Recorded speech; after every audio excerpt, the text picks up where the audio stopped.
안녕하세요. 저는 뱃속에 17주 된 태아를 키우고 있는 30대 임산부입니다.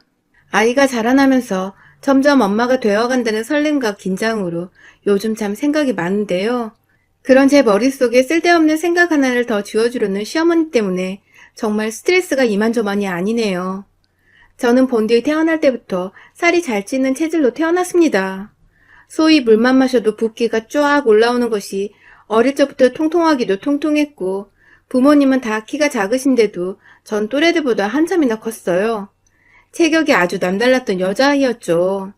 그런 전량에 저희 친정 어머니께서 그러시더라고요.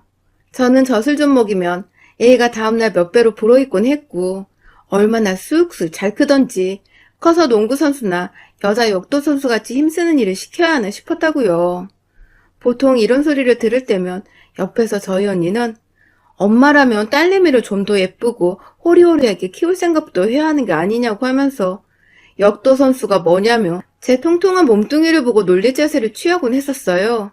하지만 전 그게 다 아무렇지 않았어요. 나라를 대표할 수 있는 농구 선수나 역도 선수? 아무나 할 수도 없고 대충 하고 싶다는 생각만으로도 할 수 없는 너무나 멋있는 직업이잖아요. 그래서 저는 체격이 커서 부끄럽고 창피하고 숨기기보다도 먼저 자진해서 엄마 말 맞다나 농구를 하는 남자애들 옆을 기웃거리고 역도 선수는 어디서 시작해야 하는 거냐고 선생님께 물어보는 등 저 혼자서 제 꿈을 키워보겠다며 그 조그만 했을 때부터 제 앞가림을 제가 하겠다며 밖을 돌아다녔어요. 엄마도 아빠도 어린 제게 외모로 상처 입히고 싶지 않으셨는지 늘 좋은 말씀을 해주시며 제가 바르게 제 자신에 대해서 생각을 가질 수 있도록 옆에서 많은 도움을 주셨고요.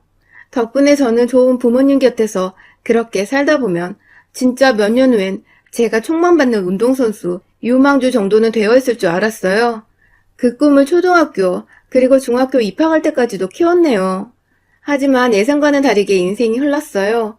제 키가 그만 163에서 뚝 하고 멈춰버리고 만 것입니다. 남다른 체격인 줄 알았는데 그냥 그 키에 70kg로 살이 좀 더 찐 비만 아동이었을 뿐이었고요. 결국 중학교 내내 저는 키우던 꿈도 잃고 그나마 남아있던 자존감과 자신감도 잃게 되며 저를 비하하고 끊임없이 자책하는 모습을 보였어요. 친구 관계는 당연히 좋지 못했고요. 제가 먼저 다가가지 않는 건 아니었는지 먼저 체격이 크다고 같이 어울리기 창피하다고 피하는 또래의 여자애들 때문에 제가 먼저 친구가 되기 위해 다가가는 짓을 그만둬버렸죠. 저도 그저 평범한 여자애일 뿐이라 그런 건 정말 상처가 되었기 때문입니다. 어쩌다 시작된 은연중의 따돌림과 소외됨, 그리고 제 스스로를 사랑하지 못하고 못나고 어린애로 살아갔던 중학교 시절은 제 인생에서 가장 최악의 시간이었어요. 졸업을 할 때 보니 제 몸무게는 10kg나 더 쪄버린 80kg를 웃돌았고 여전히 키는 그대로여서 비만도는 더 심해져 있었어요. 그간 스트레스를 쌓이면 먹는 것으로 풀곤 했었는데 그게 결국 제 몸을 더 악화시켜 버렸더라고요. 살은 더 쪄있고 인간관계는 전과는 비교할 수 없을 만큼 망가져 있었고 그런 저를 보며 아무런 티는 못 내지만 뒤에서 눈물도 여러 훔치셨을 엄마와 아빠를 생각하니 가슴이 미어졌습니다.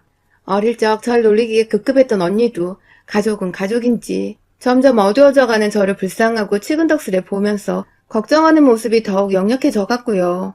이대로 더 살다가는 저뿐만 아니라 절 지켜보는 제 가족들이 더 힘들어지겠다 싶던 그때 제가 다이어트를 결심했습니다.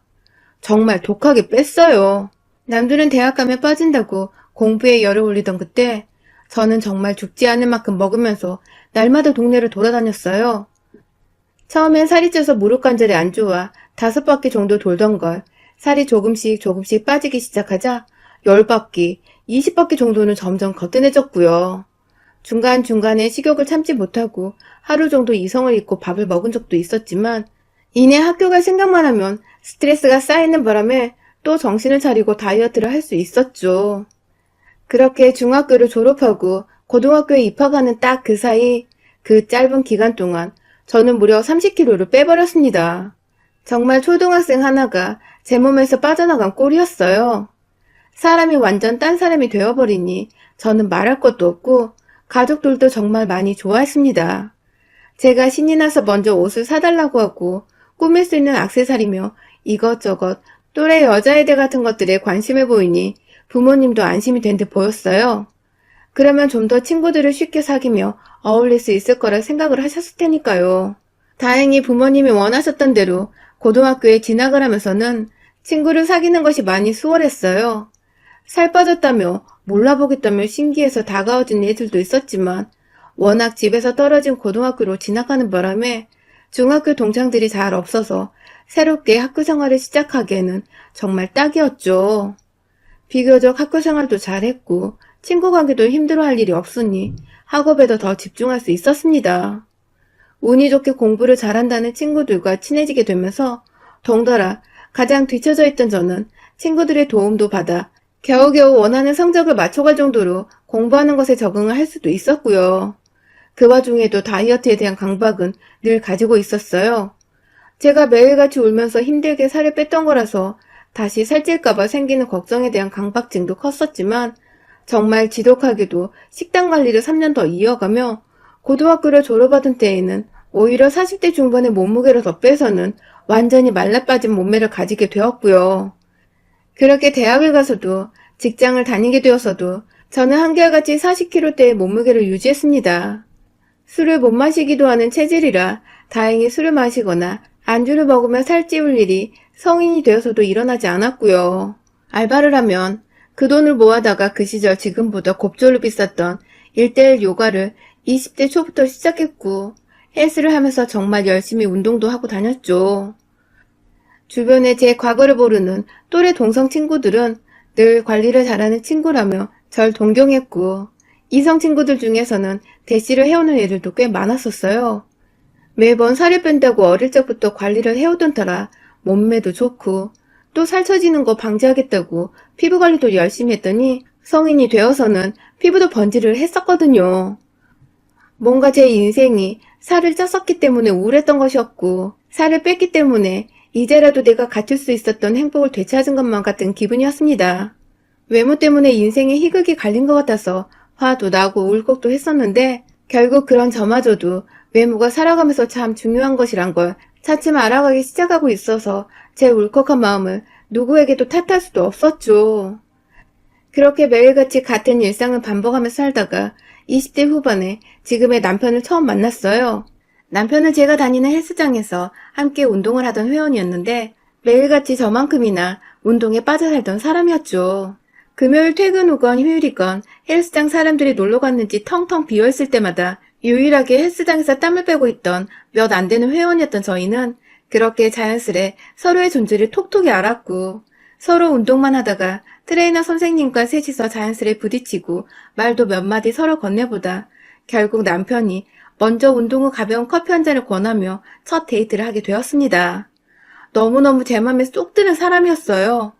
운동하는 것을 좋아하고 술도 잘 안 마시고 또 제가 운동하는 것을 존중해주고 시간을 배려해줄 줄 아는 사람이었으니까요. 연애 초반에는 어찌 남자와 데이트를 해야 할지 몰라서 정말 감도 안 왔는데 먼저 제가 운동을 하는 걸 알고서는 헬스장에서 자주 만나자고 해주고 밤늦게는 살찐다고 가벼운 커피 한 잔 말고는 뭘 먹자 불러내주지도 않고 절 딱 봐도 어떤 사람인지 파악이 되는 건지 제가 살고 있던 생활 패턴에 맞게 데이트를 하자고 늘 이끌어주던 남편이 너무너무 고마웠습니다. 그렇게 운동에 미쳐 살던 신세대 커플 같은 저희는 30을 넘기고 연애한 지 3년차 되던 올해에 결혼을 했습니다. 이보다 더 잘 맞을 수 없다며 생활 패턴도 비슷하고 취미생활도 운동 하나로 비슷한 저희가 다른 짝을 찾을 이유가 있겠냐며 쿨하게 프로포즈를 하는 남편을 저도 거절할 이유가 전혀 없었죠. 그렇게 저희는 결혼을 하고 나서 각자의 직장 가운데에 자리를 잡은 동네에 신혼집을 차리고 신혼생활을 시작했는데요. 결혼생활을 시작하고 나니 남편의 단점은 아니었지만 이 생활 자체의 단점이 하나도 보였어요. 일단 하나는 저희는 정말 죽어라 운동만 하는 커플이었다는 것입니다. 저도 사람인지라 아무리 살 빼는 게 중요하고 운동하는 게 좋다지만 가끔은 쉬어주는 시간을 가지기도 했거든요.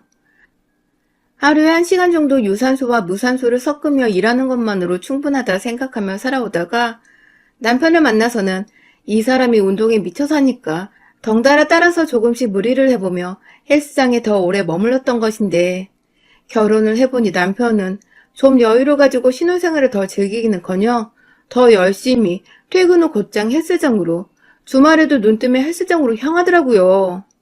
이게 좋았기 때문에 결혼을 한 건데 막상 내 남편으로 둬보니 평생을 운동에 미쳐 사는 남자와 이렇게 살 수 있을까 싶어서 아찔했습니다. 나중에 제가 아파도 운동부터 하고 오겠다고 할 것만 같아서 점점 걱정이 되기 시작했죠. 그래도 한편으로는 저도 함께 운동을 할 수 있다는 것에 의미를 두며 그냥 잘 넘겼어요. 정말 큰 문제는 다른 하나였는데요. 바로 남편을 쏙 빼다 닮은 시어머니셨습니다. 시어머니도 운동을 열심히 하시냐고요? 아니요. 바로 남편이 운동에 미쳐 사는 것처럼 한번 빠지거나 생각을 하면 헤어나지 못하고 그것만 생각하는 점이 쏙 빼다 닮았다는 것이었죠. 결혼 초까지만 해도 시어머님은 그리 얼굴을 잘 보는 사이도 아니었고 저와 막 살갑게 지내는 사이도 아니었어요. 일단 제 옆에 있는 남편이 시부모님께 무뚝뚝하기도 해서 제가 필요이상으로 막 나서서 시어머니를 먼저 챙기려고 하진 않았죠. 그렇게 결혼 생활이라는 건 남편과 둘이서 새 살림을 차리면서 잘 사는 거라 생각을 하고 살았는데 제가 결혼하고 5개월도 지나지 않아 아이를 임신하게 되었습니다. 제가 아이를 임신하게 되면서 식욕이 부쩍 늘었는데요. 처음 2달간은 제대로 모성애가 느껴지지 않은 것 같고 그래서 제 몸부터 먼저 생각하며 웬만큼 식욕이 돋아도 무조건 참으려고만 했었어요. 그러다가 점차 산부인과를 다니고 임산부 책들을 읽고 뭔가 뱃속 아기에 대한 것들을 찾아 읽고 접하면서 점차 애 생각이 저 하나보다 먼저 들기 시작하더라고요.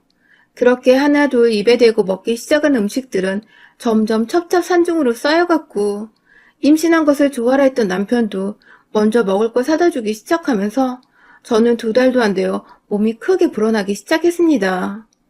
여기저기 임신 축하 전화도 많이 받았고요.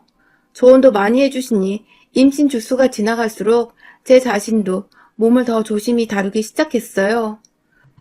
운동을 무리하게 하는 것이 안 좋다고 하여 처녀짝에 했던 운동량을 절반의 반으로 확 줄여버렸고 간간히 저녁에 산책을 하는 것으로 운동을 대신했죠.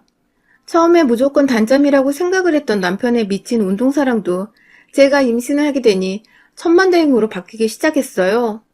연애 때부터 지나가는 아기들을 보면서 무척이나 귀여워하길래 아이를 좋아하는 남자라는 걸 알고는 있었지만 이렇게도 다정한 남자일 줄은 정말 몰랐었습니다. 평생 좋아하던 운동도 제가 임신을 하던 순간부터 확 줄였고 제가 저녁에 산책을 할 때 꼭 항상 옆에서 손잡고 따라와서는 같이 동네를 걸어줬어요. 제 임신과 함께 덩달아 남편의 생활습관도 완전히 뒤바뀌게 되었죠. 맛있는 거 같이 먹고 몸에 좋다는 저녁 밥상도 같이 차려 먹고 저희는 연애와 결혼까지 포함해서 거의 3년 5개월 만에 처음으로 몸무게 앞자리가 하나 늘어나는 등 포동포동하게 살이 쪘어요. 아주 보기 좋게 말이죠. 이게 다 뱃속 아기한테 좋은 거라 생각을 하고 또 뱃속 아기 덕분에 저희도 오랜만에 먹고 싶었던 것들을 마음껏 먹어본다고 생각을 하니 그저 즐거웠습니다. 그런데 우리 시어머니만 생각하면 잘 먹고 잘 살다가도 숨이 턱하고 막혔습니다. 하도 옆에서 살이 뒤룩뒤룩 쪄가는 중이라며 잔소리를 하셨기 때문인데요. 앞서 말씀드렸듯이 저희 시어머니는 하나에 빠지면 그것 말고는 다른 생각을 못 하시는데 글쎄 제가 임신을 하고 나서는 완전히 관심의 대상이 저와 뱃속 아기한테 쏠려버리신 겁니다. 처음 임신했다고 전화를 드렸을 때는 저희 친정 부모님만큼이나 좋아를 하셨고 또 좋은 말씀도 많이 해주셨어요. 그 덕에 양가 어른들 축복받으며 우리 아기가 잘 크겠다고 너무나 감사해 했고요. 그런데 다달이 시간이 지날수록 시어머님의 덕담은 점차 악담으로 변하기 시작했습니다. 처음에는 단순히 임신한 여자가 얼마나 조심히 행동을 해야 하는지 알려주는 조언부터 시작이 되었어요. 출근하는 길에 핸드폰도 아닌 집으로 전화가 오셔서는 당장 나가봐야 하는데 임신해서 출근하면 쓰냐고 당장에 사표를 쓰고 집에 있으라는 어이없는 말씀을 하셨어요. 곧 애가 태어나면 나갈 돈이 더 많아질 텐데 따로 용돈을 저희한테 주지도 않으시면서 무턱대고 저한테 일을 그만두라고 하시니 저는 그게 당연히 달갑게 들리지는 않았죠. 그냥 생각해보겠다는 마음에도 없는 대답을 드리고는 출근을 해야 한다며 급하게 전화를 끊고 남편과 함께 집을 나섰습니다. 그런데 그게 시작이었어요. 점점 돈 한 푼 손에 쥐어주지도 않으시면서 이걸 사 먹어라, 저걸 사 먹어라 하며 저도 뻔히 인터넷에 조금만 검색을 하면 아는 내용까지 바쁜 출근길이나 피곤한 퇴근길에 전화가 와서 알려주시거나 어느 한의원이 임산부 몸보신 용안약을 만든다더라 하면서 그 나이 어르신들이 할 법한 잔소리와 덕담을 반 섞인 말들을 시전하시면서 제가 참 전화를 받고 싶지 않게 만드셨어요. 그래도 나름 시어머니가 며느리를 생각해서 챙겨주시려고 이러시는 거라며 마음을 다잡고 늘 반갑게 그리고 예의 바르게 전화를 받곤 했었는데요. 시간이 지나면서 악담과 덕담의 경계가 모호해지는 순간이 찾아왔어요. 바로 한 달 전쯤에 있었던 일 때문이었습니다. 그때 제가 회사에서 중요한 발표가 있어서 거의 발표날을 기준으로 일주일 정도간 회사에서 야근을 하며 지냈는데요. 하필 그 사이에 저희 시어머님이 저희 부부한테 말 한마디 없이 집으로 찾아오셨더라고요. 저는 일한다고 남편한테 미리 말을 하고는 집중하려고 핸드폰을 무음으로 해놨었는데 뒤늦게야 늦게 퇴근하는 길에 시어머니가 오셨다는 남편의 문자를 읽고는 황급히 집으로 들어왔고요. 차로 1시간 정도 걸리는 거리에 살고 계셨던 시어머니는 그날 저희 집에서 주무시려고 하셨는지 저녁 시간에 오셔서는 옷가지가 담긴 짐까지 챙겨 오셨더라고요. 황급히 집에 들어가니 시어머니는 혼자서 화가 단단히 나 계셨습니다. 제가 없는 사이에 남편한테 이미 잔소리 폭격을 던져놓으셨더라고요. 임신한 여자가 회사에서 뭐 이리 오래 일을 하고 있냐고, 내가 말한 한의원 집에서 약 타려고 전화는 한번 해봤냐는 등 한참을 남편을 향해 혼을 내시다가 뒤늦게 들어온 며느리인 저를 보고는 기가 찬다는 표정을 짓고는 방으로 먼저 들어가신 시어머니는 다행인지 뭔지 다음날 저희가 출근을 해야 하는 시간에 맞춰 짐을 싸서 도로 집으로 돌아가셨어요. 뭐 때문에 오셨는지는 모르겠지만 불시에 들어와 저희 부부가 어떻게 뱃속아기를 키워내고 있는지 살고 있는지를 확인하고 검사하고자 오신 것만 같아서 기분이 그리 좋지는 않았어요. 오히려 마구 불쾌하기만 했죠. 그러다가 불과 일주일 전 결국 터질 것이 터지고야 말았습니다. 임신한 며느리를 제대로 교육시켜야겠다는 것에 확 꽂히신 건지 우리 시어머니는 집에 오셨던 그날부터 쭉 매일같이 저한테 문자로 뭘 먹었는지 혹은 무슨 운동을 오늘은 했는지 하나하나 물어보시고 상담을 받으라 하셨어요. 의사가 아닌 본인한테 말입니다. 자식이라고는 남편과 그 밑에 도련님 이렇게 딱 돌 키워내신 분께서 마치 옛날 옛적 자식을 7, 8명은 낳은 여자들인 것 마냥 전문가 행세를 하시는 저희 시어머님은 자신은 남들이 잘 못 낳는 아들을 둘이나 낳은 여자라며 말끝마다 자신을 따라야 한다는 헛소리와 함께 제게 이러쿵 저러쿵 잔소리를 시전하셨죠. 그러다 결국 또다시 말도 없이 퇴근하고 나니 집에 거의 다 도착을 했다며 저희 집을 찾아오셨는데 들어오자마자 멋대로 제 배를 두 손으로 확 만지시더라고요. 아무리 임산부라지만 제 배를 함부로 만지는 건 저도 기분이 나쁘거든요. 그런데 시어머니는 그 흔한 양해도 구하지 않고 무턱대고 제 배를 턱하고 만지더니 애가 잘 자라는 것 같지 않다며 그렇게 일하고 약도 안 지어먹고 살다간 애 금방 죽는다며 감히 해서는 안 될 악담을 임산부인 제 앞에서 하셨어요. 남들은 시댁에서 먼저 맛있는 거 사 먹으라고 용돈도 주고 좋다는 음식을 사서 보낸다는데 우리 시어머니는 10,000원 한 장 쓰지도 않으시면서 뭐 그리 잔소리만 많으신 건지. 그놈의 한의원 타령은 저 처음 임신했을 적부터 매주 듣고 있는 것 같았어요. 이렇게까지 제가 안 사먹고 있으면 먼저 사줄 법도 한데 여전히 돈 한 푼은 안 쓰고 계시고 그 와중에 며느리가 건강은 했으면 좋겠고 아이 하나 가진 게 이 정도로 별날 일인가 싶어서 얘가 죽는다는 헛소리를 들었는데도 겨우 마음을 안정시키며 참고 있었는데 아니 글쎄 이제 겨우 퇴근해서 어머님 인사드린다고 내내 서있던 저한테 저녁밥은 늘 이렇게 안 차려 먹는 거냐며 냉장고를 이리저리 뒤지고는 저한테 밥 타령을 하시는 게 아니겠어요? 저번에 집에 왔을 때도 너 야근한다고 집에 늦게 들어와 식탁에 밥상에 안 차려있지 않았냐. 그런데 오늘은 뭐 때문에 식탁이 텅텅 비어있냐며 굳이 그 시끌벅적한 목소리로 큰 소리를 내며 냉장고를 퍽퍽 닫았다 열고 저와 남편을 번갈아 쳐다보며 비어져 있는 식탁을 가리키며 밥을 차려 먹으라고 하는데 그 소리는 꼭 자기 밥을 차려달란 소리 같았습니다. 임산부 며느리 걱정되어 한의원 약 타령 하시기 전에 그냥 돈을 주시던가 아니면 대신 사주시던가 아니면 그냥 우리를 내버려 두시던가 하시는 게 좋을 것 같았어요. 그래서 저도 모르게 너무 힘들고 스트레스가 쌓여서 어머님, 저희가 아침이면 저녁이면 잘 알아서 챙겨 먹겠다고 말씀을 드렸습니다. 제가 임신하고 먹고 싶은 게 많아서 나름 남편과는 잘 챙겨 먹으면 살도 전보다 많이 쪘다고 걱정하지 마시라며 얘기를 했어요. 그런데 달래는 저와는 달리 시어머니는 오히려 제 말 어딘가에서 열이 받으셨는지 임산부 앞에서 쩌렁쩌렁하게 목소리를 높여 혼을 내셨습니다. 기껏 시어머니가 집까지 찾아와 말을 하면 귓구멍으로 듣는 신용이라도 하라며 친정에서 뭘 보고 자랐길래 애가 이리 멍청하고 예의가 없냐며 갑자기 저희 친정을 거들먹거리며 절 비하하기 시작하셨어요. 그러니까 어머님 말씀으로는 제가 그간 어머님 말을 꾸준히 무시를 했다는 것인데 전 그간 출근길에도 어머님 전화인 거 뻔히 알면서 무시 못하고 다 받았고 집에 무턱대고 찾아왔을 때에도 일하고 오느라 힘들어 죽을 뻔했지만 티 안 내고 하시는 말씀 다 받아듣고 있었거든요. 그런데 살다 제가 살쪄서 뚱해 보인다는 소리는 들어봤어도 임신하고 다 큰 마당에 멍청하다는 소리는 또 처음 들어보네요. 그것도 저희 친정을 욕보이면서 말입니다. 그런데 제가 순간 너무 빡쳐버렸습니다. 아시다시피 임산부라 조울증같이 감정 컨트롤이 잘 안 되는 거 정말 겨우겨우 참고 살고 있었는데 정말 그 순간만큼은 남편이고 뭐고 시어머니 얼굴과 기분 나쁜 그 목소리를 정말 더 이상 듣고 싶지 않았어요. 제가 임신하고 남편과 같이 먹고 싶은 걸 많이 먹고 싶었지만 그만큼 또 소화가 안 돼서 속이 더부룩한 경우도 많았거든요. 임산부한테는 소화불량에 옥미제차가 좋다고 해서 거의 임신하면 이걸 남편과 둘이서 같이 달고 살았는데 그때도 마침 제가 손바닥만한 머그컵에다가 옥미제차를 따라 부어 놨었거든요. 시어머니 잔소리 듣다가 다 식어가고 있던 오미자차를 보는 순간 제 머릿속 김도 완전히 다 빠져나가는 기분이었어요. 차 마시면 편히 좀 쉬려다 시어머니 하나로 기분도 잡치고 악담도 들었다 생각을 하니 감정 주체가 안 되어 오미자차 든 머그컵을 그냥 확 시어머니 얼굴을 향해 퍼부었어요.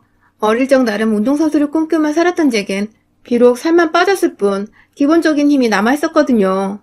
진짜 있는 힘껏 컵잔을 쥐고서 차를 들이보니 물살이 어찌나 셌던지 시어머니 얼굴에서 퍽 하고 주먹에 맞은 듯한 소리가 났습니다.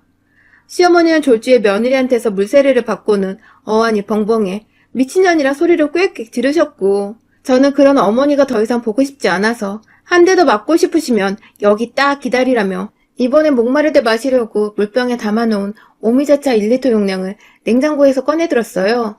시어머니한테 들이부으려고 위에 닫혀있던 뚜껑을 열고 확 시어머니한테 가려고 팔을 들어올리는 그 순간 시어머니가 엄마야! 하며 남편을 붙잡고 뒤에 숨어있다가 한참을 미쳤다고 잔뜩 쫄아서 말리라고 남편을 설득하다 결국 본인 입으로 먼저 미안하다고 아무 말도 이젠 안 하겠다며 오두방정을 떨며 사과를 하시더군요. 그러다가 제가 하도 손에서 물병을 놓지 않고 있으니 혼자 방방 뛰다가 남편이 말리러 온 사이에 자기 가방도 미처 챙기지 못하고 혼자 문 밖으로 주랭랑을 치셨고요. 그렇게 집 나가서 연락이 없으신 지 벌써 일주일째입니다. 어찌나 깜깜 무소식인지 우스갯소리로 그날 분명 누군가 제 손에 던져진 제 오미자차로 요란하게 싸다구를 맞았던 것 같은데 그게 꿈인지 현실이었는지도 헷갈리더라고요. 여전히 시어머니 가방은 저희 집에 놓여져 있는데 보기 싫다고 그건 그대로 쓰레기통에 쳐넣었어요. 혹여나 또 전화 오면 그땐 요구 바가지로 해주려고 전화선도 안 뽑아놓고 기다리고 있는데 저한테 완전 쪼르셨는지 더 이상 연락도 없으세요. 덕분에 남편도 저한테 이런 모습이 있는 줄 몰랐는지 완전 쫄아서는 자기 엄마가 너무 심한 말을 했다며 옆에서 더더욱 저를 왕비 모시듯 떠받들어 주고 있고요. 아휴, 살면서 살 때문에 모진 경험도 하고 참 힘들게 살았는데 이제 좀 맛있는 거 잘 먹고 살려 하니 시어머니가 절 딱 건드리시는 바람에 나름 한동안은 정신적 스트레스가 상당했었지만 이제는 좀 자유가 된 것 같아서 속이 후련합니다. 다음에 또 헛소리하려고 말도 없이 집에 찾아오시는 날에는 저 진짜 그땐 오미자차가 아니라 욕조에 물 한가득 집에 있는 차 종류는 다 털어내 우려서는 시어머니 면상에 바가지로 퍼서 던져버릴 거예요. 또 오기만 하세요 아주. 여러분의 생각은 댓글로 남겨주세요. 오늘도 시청해주셔서 정말 감사합니다.